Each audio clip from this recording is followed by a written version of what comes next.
So today I want to talk to you about synchronicity and its cousin, precognitive dreams. Synchronicity as a concept was really brought to us, like many other things in this arena, by Carl Jung in 1928 at a conference he attended, where he coined the phrase.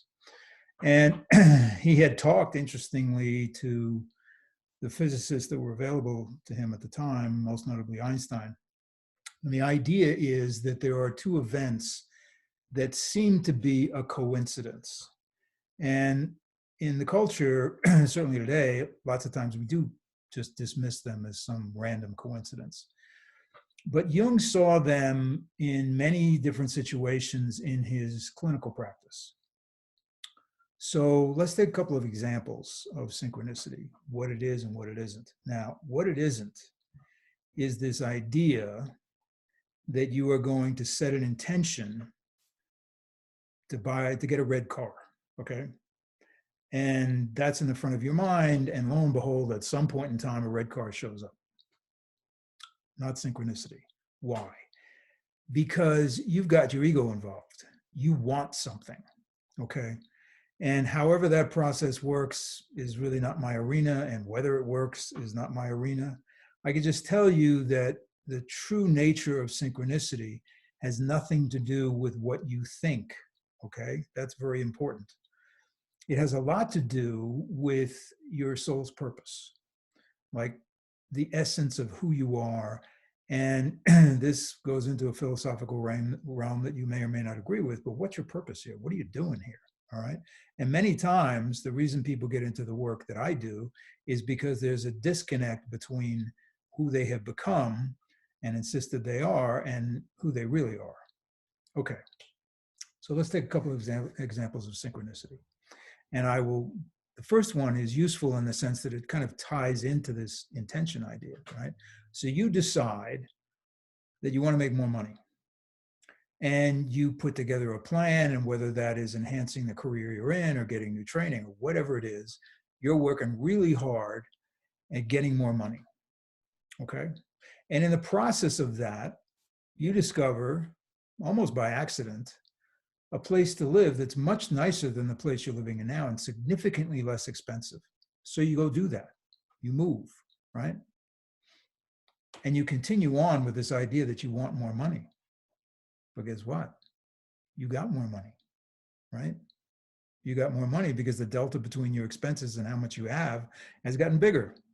And many times, because of that egoic intention that you decide how you want it to happen, you miss this stuff, right? Goes right past you, even though in the moment you have more money. Now, it's not the way you wanted it. But as the Rolling Stones told us many decades ago, you don't always get what you want, but you do get what you need.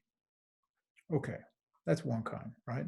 That's the idea of an intention and missing the synchronicities that arrive for you. Another one is literally stuff that happens that you don't really anticipate. And again, comes to you in a fashion that you didn't plan. So let's say you're on a dating app, right?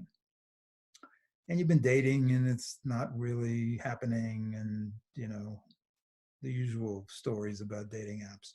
And then one day you look on the app and there's somebody who lives in a city that's about 400 miles away, but it says they're 2 miles away. And because you're not really thinking straight, you go, what the hell is this? And so you connect with them, right? And you go have lunch or dinner or whatever the heck it is. And oh my goodness, there's an amazing connection. And it turns out they do live 400 miles away, but they were in town visiting their friend for a day. And that's how you connected. Again, you don't get the ideal situation that you want because he or she is 400 miles away, for God's sake, right? But this synchronicity is pulling you into something, and in this case, the other person into something that you would not have anticipated, you would not have planned, okay? So those are the kind of synchronistic events that many times we dismiss, or when they happen because they're not the way we want them to happen, we decide not to take advantage of them. there is more and more synchronicity going on, certainly in my practice, than I've experienced before. And I think there's two reasons. One is we have more time still. And look, I have a feeling we're going to have more time for a bit longer than we think. This is going to go into next year, this whole COVID thing, this whole restriction thing, and this whole economic situation that is getting worse by the day. Regardless of all that, the fact that some people have more time is allowing them to notice things outside of their cognitive thought, which gets us to the idea of precognitive dreams. Now, for those of you who watch my videos, you know that I'm less than enamored with this idea of subconscious and unconscious. I'm not sure I understand them because I was a therapist and I read the books and studied that stuff. I'm not sure they serve us particularly well at this point. Subject for other videos. However, we have this term called precognitive dreams, which I think in terms of a name, it's a good name.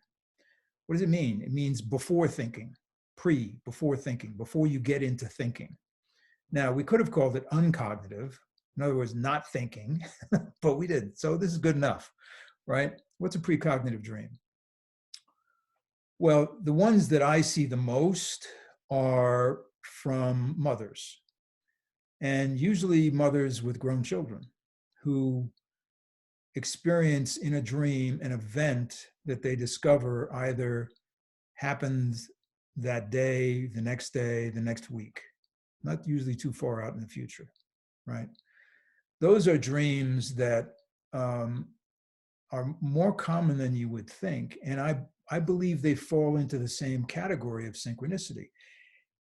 The problem we have is that we have, bifurcated our experience into when we're awake and when we're asleep, and we think, well, they're completely different states and therefore they never meet. It's a continuum. Your dream state when you're asleep is just a continuum of your experience as a human being. And as you get into working with dreams, you notice that you're in a dream state during the day. And you also notice in your dreams, sometimes you enter the dream with your thinking. We call those lucid dreams. Okay. So the reason I'm talking to you about this now is because those kinds of connections, those non-cognitive, certainly non-rational, unplanned connections, are becoming more and more and more important.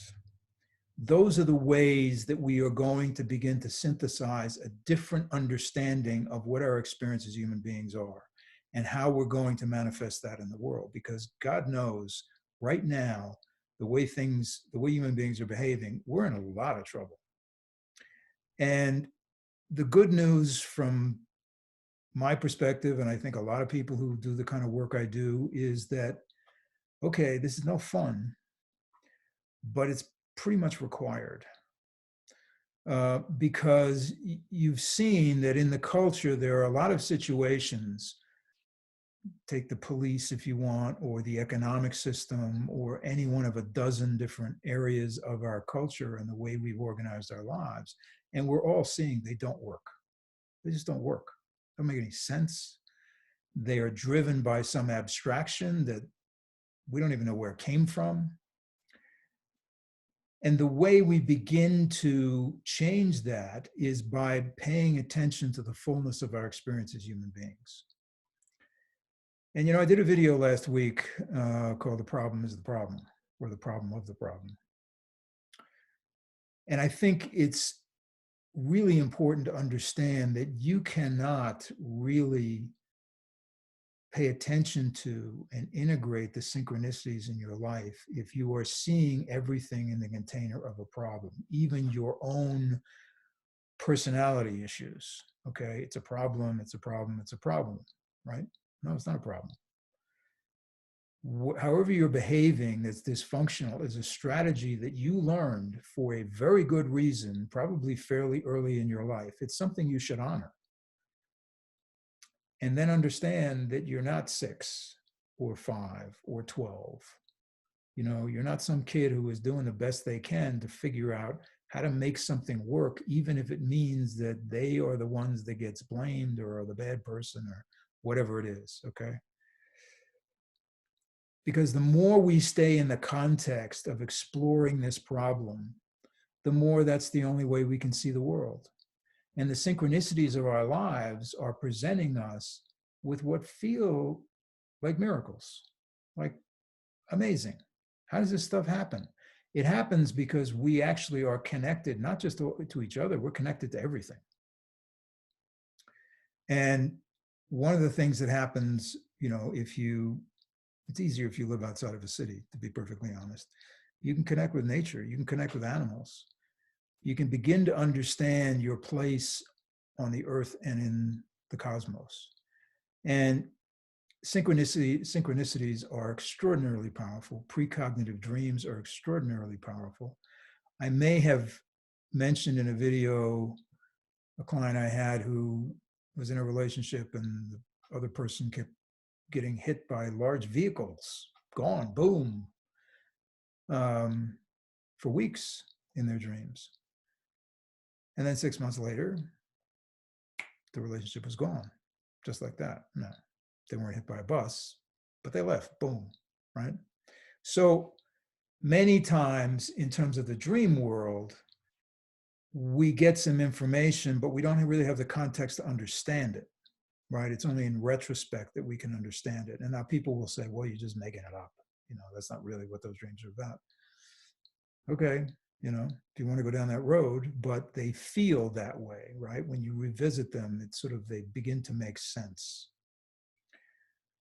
So my point here is that these events that seem to come out of nowhere are crucial for you to pay attention to, because they will inform you of a direction. And look, in terms of the people who meet on the dating app and live in different cities, maybe it doesn't work out. But there's the opportunity there to enter into a relationship and learn something. And those opportunities are offered to you all the time if you can just get out of your head and stop insisting that life be the way you think it should be, because it ain't, and it's not gonna be. And the more you insist on it, the more you're gonna miss these opportunities and the more miserable you're gonna be. So less thinking, more paying attention. I wish that for you. And take care of yourselves. It's not such an easy job these days. And take care of other people, because they sure as heck need it. I'll talk to you soon.